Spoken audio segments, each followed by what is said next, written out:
नमस्कार, आप सभी का स्वागत है आपके अपने चैनल पर और मैं हूं आपके साथ स्वाति सिंह। और आज की हमारी खास चर्चा में हमारे मेहमान हैं डॉक्टर परमार जी। तो परमार जी, सबसे पहले तो आपका बहुत-बहुत स्वागत है हमारे स्टूडियो में।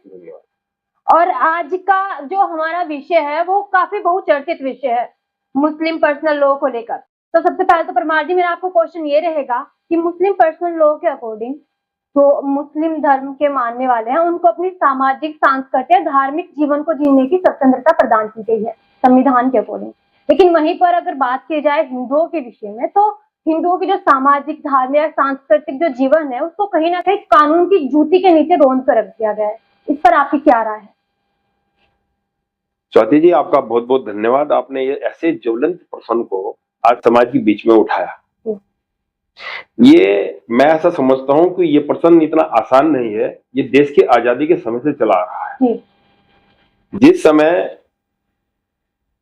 कांग्रेस के अध्यक्ष का चुनाव हो रहा था और केवल एक वोट कृपलानी जी को, जवाहरलाल नेहरू को मिली थी, बाकी 19 वोट सरदार पटेल के पक्ष में गई थी। फिर भी जवाहरलाल नेहरू प्रधानमंत्री बने और वो हिंदू बिल कोड लेकर आए संसद में।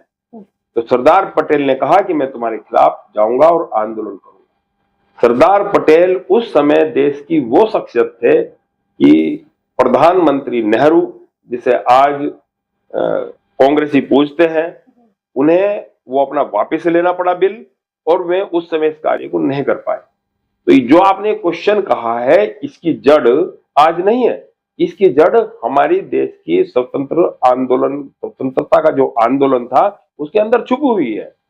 यदि आप महात्मा गांधी और जवाहरलाल नेहरू के उस समय के आप कृत्य को देखो तो पूरी तरह से हिंदू विरोधी कृत्य थे और वो हिंदुओं को पूरी तरीके से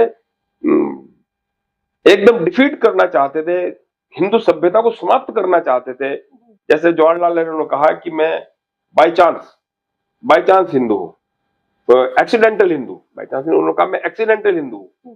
इसी कारण ये बिल कोड लाया गया। आप ये देखिए, किसी भी देश के अंदर इस तरह का संविधान नहीं है जैसा भारत के अंदर है। जो मुस्लिम पर्सनल लॉ है, मुस्लिम पर्सनल लॉ, वो शरिया का हिस्सा है। शरिया के कुछ हिस्सों को इन्होंने मान लिया, जैसे शादी संबंध के विषय में मान लिया। भारतीय संस्कृति के किसी भी हिस्से को इन्होंने मानने से इंकार कर दिया। वो संस्कृति जो दूषित रहित है, जो पूरे विश्व को मार्ग दिखाती है, जीवन जीने की कला सिखाती है, जीवन कैसे जीना चाहिए कला सिखाती है। हमारे यहां जो शादी संबंध है वो गोत्र छोड़ के किए जाते हैं। उसके पीछे कारण यह है कि आज जब अनुवांशिक प्रयोग हो रहे हैं और पीढ़ियों की डीएनए टेस्ट हो रहे हैं और मानव जाति का इतिहास वैज्ञानिक तरीके से लिखा जा रहा है, तो देख रहे हैं कि एक ब्लड रिलेशन में शादी करने से जेनेटिक बीमारी आती है। वो शोध उस समय वैदिक भारत के समय में हुआ है। उस शोध परंपरा को यथावत रखते हुए जाति, गोत्र, मां का गोत्र बचाते हुए शादी करने की परंपरा इस भारतवर्ष जम्मू द्वीप में स्थापित थी, चली आ रही थी। उसे तोड़ने के लिए इन्होंने एक कंसेप्ट दिया। उनके यहां तो भाई बहन की शादी हो रही है। आप देखिए, उनके जो सबसे बड़े महापुरुष है, जिनके ऊपर ये पूरा पूरा धर्म आधारित है, चल रहा है, उनके अपने फूफी से, मामी से, चाची से, भाई की लड़की से, बहन की लड़की से, दोस्त की लड़की से, सबके साथ वहां सब जायज है। वहां पर तो स्त्री भोग्य है। हमारे यहाँ स्त्री देवी है।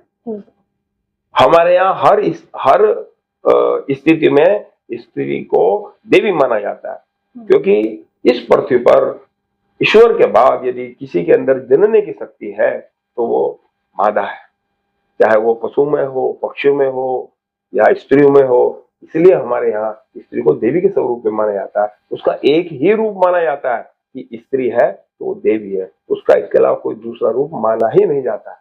तो ये विकृति जिस संविधान आप ये जो कह रही है कि ये कहां से आई, कैसे आई, वो जो जब संविधान बना हमारा, जिसे आप ये समझो कई देशों के संविधान को उठा के चुनों के बना दिया गया, जिसके अंदर 70% हिस्सा ब्रिटेन का है।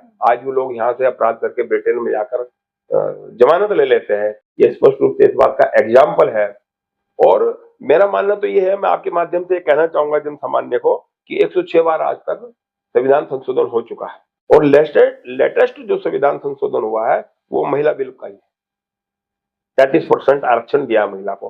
तो जो महिला बिल पे हम आरक्षण पे कर सकते हैं, 307 को हम संविधान से बदल सकते हैं, 106 संविधान संशोधन पहले से हो सकते हैं। तो मेरी स्पष्ट आपके माध्यम से ये मेरी अपनी भावना है और मेरी मांग भी आप इसे कह सकते हो। और आज ये देश की महती आवश्यकता है कि एक नया संशोधन होना चाहिए और हिंदुओं को हिंदू रीति रिवाजों से अपने जीवन को यापन करने की पूर्ण स्वतंत्रता होनी चाहिए। मुस्लिमों को पूर्णतः अपनी शरिया के अनुसार स्वतंत्रता होनी चाहिए, लेकिन वो शरिया केवल उन मुस्लिमों पे ही लागू हो जो मुस्लिम उसे अपनाना चाहते हैं। इस पे ये वोटिंग करा सकते हैं, अपना जन समर्थन ले सकते हैं, मतदान करा सकते हैं कि यदि उन्हें शरिया पसंद है तो वो शरिया के अनुरूप कार्य करें, भारतीय संस्कृति को दूषित ना करें, क्योंकि भारतीय संस्कृति वैज्ञानिक संस्कृति है। ये कोई समाज या 2-4-10 लोगों का बनाया हुआ गिरोह और समूह नहीं है कि हमने कुछ भी आपस में बैठ कर तय किया और हमने जीवन करना स्टार्ट कर दिया। यहाँ एक एक चीज वैज्ञानिक है, अनुसंधानित है, विश्व द्वारा प्रतिपादित है। हमारे यहाँ जब पीपल के पेड़ को ये कहा जाता है कि इसके अंदर देवता है, तो केवल इसलिए था, आप सब जानते हैं आज इस बात को, कि उसका वैज्ञानिक महत्व था। हमारे यहाँ यदि गाय को पूजा जाता है तो वो इसलिए नहीं कि वो गाय है और हम उसे माता मानते हैं ना, वो इस विश्व की सबसे अद्भुत प्राणी है जिसके गोमय के अंदर भी देवीय गुण है।